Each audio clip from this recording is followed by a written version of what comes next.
त्या इथे गेलो असं ना ती सगळी भाजी भेटली असते आपल्याला आणि ते सगळी मराठीच आहे ती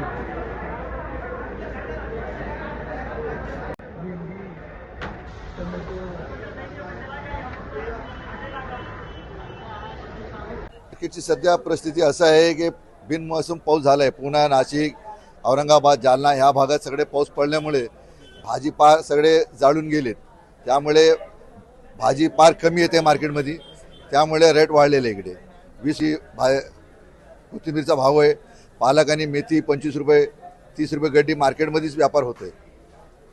सध्या लावलेला माल ते त्याच्यावर पाऊस पडल्यामुळे ते माल सगळे जाळून गेले नाही. कोथिंबीर, मेथी, पालक, कांदा, पात सगळ्याचा भाव वाढलेला आहे. सध्या मध्य प्रदेशवरून कोथिंबीर येते. पुण्याला सुद्धा मध्य प्रदेशवरून कोथिंबीर जाते आणि फक्त तेच माल चायना माल येते, तेच मालाचा व्यापार होते. एक महिना माल कमी पडेल.